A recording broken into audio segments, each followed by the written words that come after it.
ఓం నమో వెంకటేశాయ.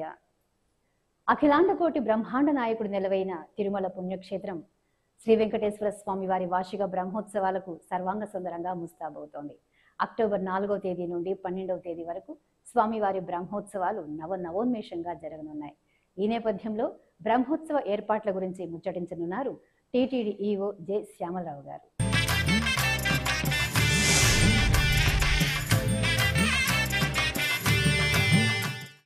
ఓం నమో వెంకటేశాయ.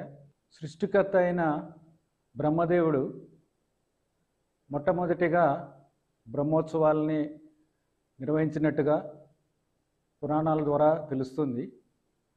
అందుకే ఈ ఉత్సవాలని బ్రహ్మోత్సవాలుగా పిలుచుకుంటున్నాం.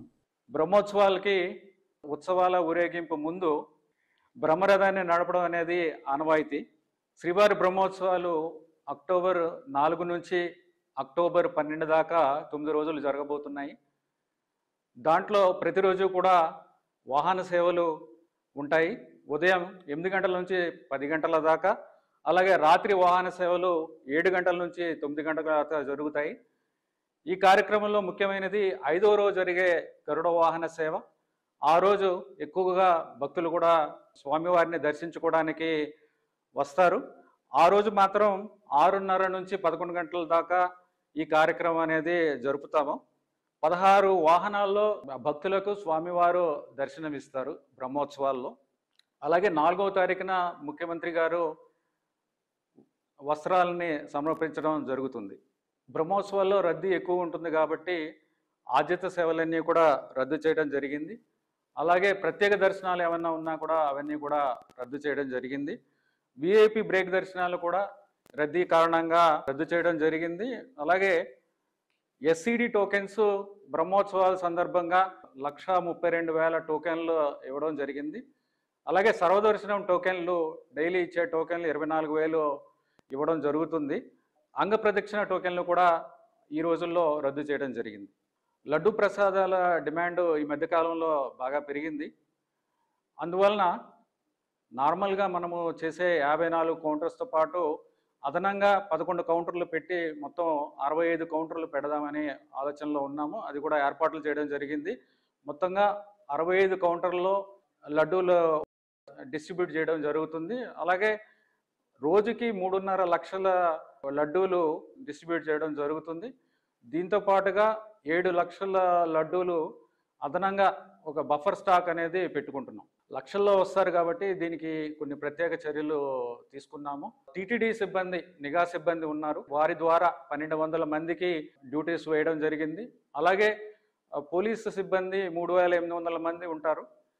దాంతోపాటుగా గరుడోత్సవాల్లో ఎక్కువ మంది వస్తారు. సుమారుగా 3.5 లక్షల మంది నుంచి 4.5 లక్షల దాకా వస్తారని అనుకుంటున్నాం. కాబట్టి దీనికి సంబంధించి ఒక 1,200 మంది ఆ రోజు వరకు మాత్రం ఎడిషనల్గా పోలీసు సిబ్బందిని పెట్టడం జరుగుతుంది. అలాగే సీసీ కెమెరాలు ముఖ్యమైన ప్రాంతాల్లో, అలాగే గరుడ సేవ రోజు ఈ మాడ వీధుల్లో సీసీ కెమెరాలు అనేవి సుమారుగా 2,700 సీసీ కెమెరాల ద్వారా ఇవన్నీ కంట్రోల్ రూమ్కి అనుసంధానం చేసి, ఈ కంట్రోల్ రూమ్ పిఎస్సి 4లో ఉన్న కంట్రోల్ రూమ్లో పోలీసు సిబ్బంది, వివిధ విభాగాల సిబ్బంది ఉంటారు. వీళ్ళందరూ కూడా కోఆర్డినేట్ చేసుకుని సెక్యూరిటీ విధంగా ఎక్కడ ల్యాబ్స్ లేకుండా చేయడం జరుగుతుంది. దీంతో పాటుగా ఎన్సిసి సిబ్బంది, ఎన్సిసి క్యాడెట్స్, తర్వాత ఎన్డీఆర్ఎఫ్ బృందాలు, ఎస్డిఆర్ఎఫ్ బృందాలు, తర్వాత గజ ఈతగాళ్ళు, వీళ్ళందరూ కూడా సెక్యూరిటీ వీటికి సంబంధించినవన్నీ కూడా వీళ్ళు చూసుకుంటూ ఉంటారు. అలాగే భక్తులకి ఎక్కడైనా భద్రతాపరమైన ఇబ్బందులు ఏమైనా వచ్చినప్పుడు టోల్ ఫ్రీ నంబర్ కూడా ఉంది. ఆ నంబరు కూడా భక్తులకి తెలియజేస్తున్నాము. ఆ నంబరు 155-257. దీనికి కాల్ చేసి ఫిర్యాదు చేయొచ్చు ఎప్పుడైనా సరే. ఇంజనీరింగ్ విభాగం దగ్గర నుంచి చాలా ఏర్పాట్లు చేయడం జరిగింది. బ్యారికేడ్స్ బలంగా ఉండడం, అలాగే క్యూ లైన్స్ జాగ్రత్తగా చేసుకోవడం, అలాగే డెకరేషన్స్ కరెక్ట్గా చేసుకోవడం, electrical, broadcasting, displays, LED displays ఇవన్నీ కూడా చేయడం జరిగింది. ఈ అరేంజ్మెంట్స్ ప్రత్యేకంగా 4 మాడ వీధుల్లో గరుడోత్సవాలు, గరుడ సేవ రోజు ఎక్కువ మంది భక్తులు వస్తారు కాబట్టి వాటికి ప్రత్యేకంగా కూడా ఏర్పాట్లు చేయడం జరిగింది. పోయిన సంవత్సరం మనకి 23 డిస్ప్లేస్ పెట్టి ఒక 3 రోజులు మాత్రమే పెట్టాము పోయిన సంవత్సరం. ఈసారి 28 డిస్ప్లేస్ అన్ని రోజులు 9 రోజులు ఉండాలని చెప్పేసి మనము ప్లాన్ చేయడం జరిగింది. అందరూ కూడా ఆ గ్యాలరీలో కూర్చుని చూడటానికి వీలు కాదు కాబట్టి బయట ఉన్న భక్తులు కూడా ఈ డిస్ప్లేస్ ద్వారా వారు కార్యక్రమాలని స్వామివారిని దర్శించుకోవచ్చు. సో 28 డిస్ప్లేస్ 9 రోజులు కూడా ఉండేలాగా ఏర్పాట్లు చేయడం జరిగింది. పార్కింగ్కి సంబంధించిన ప్రత్యేకమైన ఏర్పాట్లు చేయడం జరిగింది. తిరుమలలో 24 ప్రాంతాల్లో 3600 పార్కింగ్ గుర్తించడం జరిగింది. ముఖ్యంగా మనకి పార్కింగ్ సమస్య గరుడ సేవ రోజున వస్తుంది. సో ఆ రోజు వచ్చే వెహికల్స్ అన్నీ కూడా పార్కింగ్ కోసం ప్రాపర్గా ప్లాన్ చేయడం జరిగింది. అలాగే అలిపిరిలో అలాగే శ్రీవారి మెట్టు దగ్గర 6000 వాహనాలు పార్కింగ్ కూడా ఏర్పాట్లు చేయడం జరిగింది. తిరుమలలో 6200 రూమ్లు ఉన్నాయి వసతికి సంబంధించి. అలాగే 1300 గదులు విఐపీస్ కోసము ఉన్నాయి, విఐపీ గెస్ట్ హౌసెస్లో. వీటిల్లో మొత్తం 40,000 మంది ఉండడానికి అవకాశం ఉంది. అలాగే పిఎస్సి 1, 2, 3, 4 వీటిల్లో 25 గదులు ఉన్నాయి. 25 గదుల్లో 6700 లాకర్స్ ఉన్నాయి. వీటిని 20,000 మంది భక్తులు ఉపయోగించుకోవడానికి అవకాశం ఉంది. భక్తులకి మనము రిక్వెస్ట్ చేసేది ఏంటంటే, ఒకటి, రద్దీ ఎక్కువ ఉంటుంది కాబట్టి ఎవరికైనా సరే ఇక్కడ వసతి దొరకకపోతే కింద తిరుపతిలో వాళ్ళు ఏర్పాట్లు చేసుకోవాల్సిందిగా మేము రిక్వెస్ట్ చేస్తున్నాము. తర్వాత ముఖ్యంగా ఏంటంటే, అక్టోబర్ 3 నుంచి 12 దాకా రద్దీ కారణంగా ఎలాంటి సిఫార్సు లేఖలు తీసుకోబడం. పవిత్రత, పారిశుద్ధ్యం రెండు కూడా ఒకదానికొకటి ముడిపడి ఉన్నవి, మీ అందరికీ తెలిసిందే ఆ విషయం. ఇప్పుడు సాధారణంగా 1365 మంది పారిశుద్ధ కార్మికులు పనిచేస్తున్నారు ఇక్కడ. సో దాంతోపాటుగా అదనంగా 565 మందిని ఇక్కడ తీసుకోవడం జరుగుతుంది. అలాగే టెంపరీగా టాయిలెట్స్ ఎడిషనల్గా కూడా కన్స్ట్రక్ట్ చేయడం జరిగింది. నార్మల్గా మనకి 200 టాయిలెట్స్ ఉంటే దాన్ని 300కి పెంచడం జరిగింది. అలాగే గరుడ సేవ రోజు టాయిలెట్స్ ఇబ్బంది జరిగిందని ఫీడ్బ్యాక్ రావడంతో అక్కడ 67 ఉంటే దాన్ని 10 టాయిలెట్స్ అదనంగా కన్స్ట్రక్ట్ చేయడం జరిగింది. తర్వాత పోయినసారి 262 మంది పారిశుద్ధ కార్మికులను ఉపయోగించడం జరిగింది. అలాగే సూపర్విజన్ అనేది చాలా ముఖ్యం. సూపర్విజన్ స్టాఫ్ చాలా ఎంత బాగా ఉంటే అంత బాగా పారిశుద్ధ్యం అనేది నిర్వహించడం జరుగుతుంది. అందుకని పోయినసారి 8 మంది సూపర్విజన్ స్టాఫ్ ఉంటే ఈసారి 49 మందిని సూపర్విజన్ స్టాఫ్ని ఉపయోగిస్తున్నాము. అన్నప్రసాదాల మీద మనము చాలా ఎక్కువ ఇంపార్టెన్స్ ఇస్తున్నాము. భక్తులందరికీ కూడా తగినంత మోతాదులో ఎప్పుడు అవసరమైతే అప్పుడు ఎక్కడా ఇబ్బంది లేకుండా నాణ్యత కలిగిన అన్నప్రసాదాలు ఇవ్వాలని అన్ని ఏర్పాట్లు చేయడం జరిగింది. ముఖ్యంగా మాతృశ్రీ తరిగొండ వెంగమాంబ అన్నప్రసాదం కాంప్లెక్స్, తర్వాత క్యూ లైన్స్, తర్వాత క్యూ కాంప్లెక్స్లు, అలాగే వివిధ ప్రాంతాల్లో ఉన్న డిస్ట్రిబ్యూషన్ పాయింట్స్ ద్వారా అన్నప్రసాదాలని అందరికీ అందేలాగా ప్రత్యేక చర్యలు తీసుకుంటున్నాము. పోయినసారి 8.5 లక్షలు చేస్తే ఈసారి దాన్ని 11.5 లక్షల పోర్షన్స్ చేయడం జరిగింది. అలాగే గరుడ సేవ రోజు ప్రత్యేకంగా మామూలుగా అయితే తరిగొండ వెంగమాంబ కాంప్లెక్స్ 8 గంటల నుంచి 11 గంటల దాకా పనిచేస్తుంది. గరుడ సేవ రోజు ఎక్కువ మంది భక్తులు వస్తారు కాబట్టి దాన్ని 7 గంటల నుంచి 1 గంట దాకా చేయడం జరుగుతుంది. ఆ రోజు మాత్రం నిర్వహిస్తాము. అదనంగా గరుడ సేవ రోజు 3 లక్షల ప్యాకెట్లు మజ్జిగ కూడా సరఫరా చేయడం జరుగుతుంది. భక్తులకి ఇక్కడికి వచ్చిన తర్వాత రద్దీ ఎక్కువగా ఉంటుంది కాబట్టి వారికి కూడా ఎక్కడికి వెళ్ళాలి, టోకెన్లకు ఎలా వెళ్ళాలి, అకామిడేషన్కి ఎలా వెళ్ళాలి, ఇవన్నీ కూడా వాళ్ళకి చాలా రకాల సందేహాలు వస్తూ ఉంటాయి. వీటన్నిటినీ తీర్చడానికి వాళ్ళందరికీ గైడెన్స్ ఇవ్వడానికి హెల్ప్ డెస్క్లు అనేవి ఏర్పాటు చేయాలని మనము ఒక నిర్ణయం తీసుకోవడం జరిగింది. ఇప్పటిదాకా 5 హెల్ప్ డెస్క్లు ఉన్నాయి వివిధ ప్రాంతాల్లో. దాన్ని మొత్తానికి 12 చేయాలనేది నిర్ణయించుకోవడం జరిగింది. ఈ 12 హెల్ప్ డెస్క్ల్లో కూడా వివిధ భాషల్లో సమాధానాలు చెప్పగలిగే సిబ్బంది ఉంటారు. వారందరూ కూడా ఎప్పటికప్పుడు భక్తులకి సందేహాలు నివృత్తి చేసి ఎక్కడెక్కడికి వెళ్ళాలి, ఏమైనా ఏ కార్యక్రమాలు ఎక్కడ జరుగుతున్నాయి, టికెట్స్ ఎక్కడ పొందాలి, లేకపోతే అకామిడేషన్ ఎక్కడ పొందాలి, ఇవన్నీ కూడా వారికి తెలియజేయడం జరుగుతుంది. అలాగే ఈ కార్యక్రమాలన్నిటికీ సంబంధించిన ప్యాంప్లెట్స్, లీఫ్లెట్స్ కూడా తయారు చేయడం జరిగింది. అవి కూడా వారికి ఇవ్వడం జరుగుతుంది. గరుడ సేవ రోజు సుమారుగా 3.5 లక్షల మంది వస్తారు కాబట్టి ప్రత్యేక ఏర్పాట్లు చేయాల్సిన అవసరం ఉంది. మిగిలిన రోజుల్లో కూడా ఎక్కువ మంది వస్తారు కాబట్టి వాటికి కూడా ఏర్పాట్లు చేయడం జరిగింది. ఏపీఎస్ఆర్టీసీ నుంచి 400 వాహనాలని ఏర్పాటు చేస్తున్నారు. ఆ 400 వాహనాల ద్వారా 2000 ట్రిప్స్ వేయడం జరుగుతుంది. నార్మల్గా గరుడ వాహన సేవ రోజు మాత్రం 3000 ట్రిప్పులు వేయడం జరుగుతుంది. 3000 ట్రిప్పులు వేసి సుమారుగా 3 లక్షల మందిని పైకి చేర్చడానికి వాళ్ళు అరేంజ్మెంట్స్ చేసుకుంటున్నారు.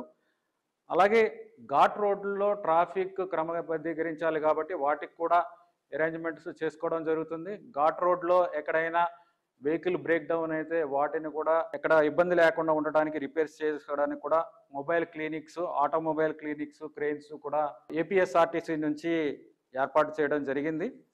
అలాగే గరుడ సేవ రోజు తిరుమలలో 5 హోల్డింగ్ పాయింట్స్ పెట్టడం జరిగింది. అంటే మిగిలిన చోట నుంచి 2 వీలర్ కానీ 4 వీలర్ కానీ ఎవరైనా బయట నుంచి వచ్చినప్పుడు వాళ్ళు ఆ వెహికల్స్ ఈ హోల్డింగ్ పాయింట్స్లో పెట్టుకుని అక్కడి నుంచి ఏపీఎస్ఆర్టీసీ బస్సుల ద్వారా పైకి రావడానికి అవకాశం ఉంది. సో ఈ హోల్డింగ్ పాయింట్స్ 5 ప్రాంతాలు గుర్తించి అక్కడ కూడా చేయడం జరిగింది. హిందూ ధర్మ ప్రచార పరిషత్ నుంచి ప్రతి సంవత్సరం బ్రహ్మోత్సవాల్లో అనేక కార్యక్రమాలు నిర్వహిస్తూ ఉంటారు. సాంస్కృతిక బృందాలు కూడా వస్తూ ఉంటాయి వివిధ రాష్ట్రాల నుంచి. పోయినసారి 12 రాష్ట్రాల నుంచి వచ్చారు. ఈసారి 21 రాష్ట్రాల నుంచి తీసుకురావడానికి ప్రణాళిక చేశాము. అందరినీ కూడా అడగడం జరిగింది. చాలామంది ఇప్పటికే రెస్పాండ్ అయ్యారు. ఈ రాష్ట్రాల నుంచి ఇప్పటికే 160 సాంస్కృతిక బృందాలు ఈ కార్యక్రమాలు ఇక్కడ చేయడానికి కూడా ప్రణాళిక చేయడం జరిగింది. దీని ప్రకారం వాహనాల ముందు ఈ సాంస్కృతిక కార్యక్రమాలు, ఆధ్యాత్మిక కార్యక్రమాలు ఇవన్నీ కూడా చేయటం జరుగుతుంది. చక్ర స్నానం అందరూ పవిత్రంగా భావిస్తారు. అందుకని భక్తుల రద్దీ కూడా అక్కడ ఎక్కువగా ఉంటుంది. దీనికి ప్రత్యేకమైన ఏర్పాట్లు చేయాల్సిన అవసరం ఉంది. అవి కూడా చేశాము. బ్యారికేడ్స్ కానీ ఇవన్నీ కూడా, అలాగే సెక్యూరిటీ అరేంజ్మెంట్స్, తర్వాత స్విమ్మర్స్ని పెట్టడం జరిగింది. అలాగే ఎన్డీఆర్ఎఫ్ బృందాలు, ఎస్డీఆర్ఎఫ్ బృందాలను కూడా పెట్టడం జరిగింది. అలాగే బోట్స్ కూడా ఈ పుష్కరిణిలో ఏర్పాటు చేయడం కూడా జరుగుతుంది. సౌకర్యాలన్నీ కూడా పోయిన సంవత్సరం కన్నా మెరుగ్గా ఉండేలాగా మనము ప్రయత్నిస్తున్నాము. వీటికి కూడా ఆ విధంగానే ప్లాన్ చేయడం జరిగింది. గత సంవత్సరంతో కంపేర్ చేస్తే అనేది కూడా ఇప్పుడు మీకు చెప్పబోతున్నాను. ఇప్పుడు శ్రీవారి సేవకులు చాలా మంచి సర్వీస్ ఇస్తున్నారు. వారందరూ కూడా వాలంటీర్గా వచ్చి వాలంటీర్గా ఇక్కడ పార్టిసిపేట్ చేస్తారు. పోయిన సంవత్సరం 3000 మంది శ్రీవారి సేవకులు ఉంటే ఈసారి 4000 మంది పార్టిసిపేట్ చేస్తున్నారు. అలాగే ఎల్ఈడి స్క్రీన్స్ ఇందాకే చెప్పినట్టు 28 స్క్రీన్స్ 3 రోజులు మాత్రమే పెట్టడం జరిగింది. ఈసారి బ్రహ్మోత్సవాలు జరిగే అన్ని రోజులు కూడా అన్ని కార్యక్రమాలు ఎక్కడి నుంచి అయినా చూసే విధంగా 28 స్క్రీన్స్ పెట్టడం జరిగింది. పారిశుద్ధ్యానికి సంబంధించి అదనపు ఏర్పాట్లు కూడా చేయడం జరిగింది. ఎక్కువ మంది సిబ్బందిని ఉపయోగించడం, ఎక్కువ మంది సూపర్వైజరీ స్టాఫ్ను కూడా ఉపయోగించడం ద్వారా మెరుగైన పారిశుద్ధ్యం ఇవ్వగలమని ఆశిస్తున్నాము. అలాగే అన్నదానంకి సంబంధించి అన్నప్రసాదాలు విషయంలో భక్తులకి ఎక్కడా కూడా ఇబ్బంది జరగకూడదనే విషయంలో మేము కూడా ప్రత్యేక శ్రద్ధ వహిస్తున్నాము. పోయినసారి 8,43,000 పోర్షన్స్ చేస్తే ఈసారి 11,43,000 చేయడానికి ఏర్పాట్లు కూడా చేసుకుంటున్నాం. బ్రహ్మోత్సవాలకి భక్తులు ఎక్కువగా వస్తారు కాబట్టి ఆ రోజు ఎవరికైనా సరే ఆరోగ్య సమస్యలు వస్తే వాటిని చూసుకోవడానికి భక్తులకు ఇబ్బంది కలగకుండా ప్రత్యేక ఏర్పాట్లు కూడా చేయడం జరిగింది. తిరుమలలో అశ్విని వైద్యశాల ఉంది. అలాగే డిస్పెన్సరీస్ ఉన్నాయి. వైకుంఠంలో కూడా 2 క్లినిక్స్ ఉన్నాయి. 40 మంది డాక్టర్సు, అలాగే 60 మంది పారామెడికల్ స్టాఫ్ కూడా డెప్యుటేషన్ వేయడం జరిగింది. దీంతో పాటుగా ఫస్ట్ ఎయిడ్ సెంటర్స్ 14, ఒక మొబైల్ క్లినిక్, 12 అంబులెన్సెస్ కూడా ఉపయోగించడం జరుగుతుంది. తర్వాత స్విమ్స్, బర్డ్స్, రుయా హాస్పిటల్ నుంచి కూడా ప్రత్యేకంగా డెప్యుటేషన్లో డాక్టర్స్, స్పెషలిస్ట్ని కూడా వేయడం జరిగింది. అపోలో నుంచి హార్ట్కి సంబంధించిన ఇష్యూస్ ఏమైనా వస్తే అపోలో నుంచి ఒక ప్రత్యేకమైన ఒక సర్వీస్ కూడా అక్కడ ఉంది. దానికి కూడా ఎక్కువ మంది డాక్టర్స్ని కూడా డెప్యూట్ చేసి భక్తులకి ఇబ్బంది లేకుండా చూసుకోవడానికి అక్కడ పెట్టాము. అలాగే అలిపిరి శ్రీవారి మెట్లలో కూడా ఎవరికైనా ఇబ్బంది వస్తే కార్డియాక్ స్క్రీనింగ్ సెంటర్స్ కూడా పెట్టడం జరిగింది. కోట్లాది మంది భక్తులు ఇక్కడ ప్రత్యక్షంగా బ్రహ్మోత్సవాలకి రాని వాళ్ళు చూడటానికి వీలుగా ఎస్విబిసి నుంచి ఈ కార్యక్రమాలన్నీ కూడా ప్రత్యక్ష ప్రచారం చేస్తున్నాము.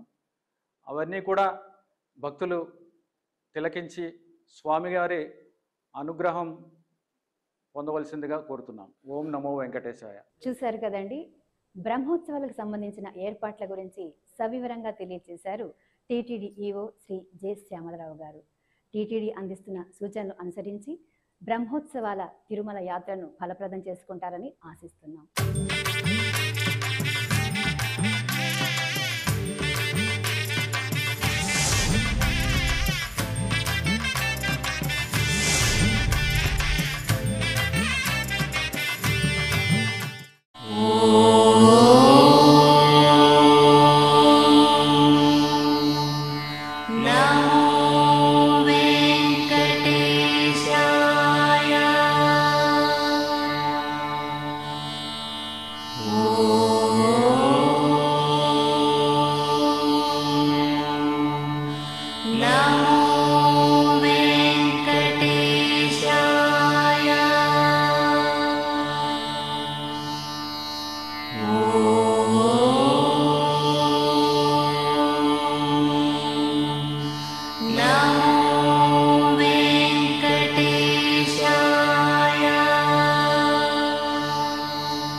Oh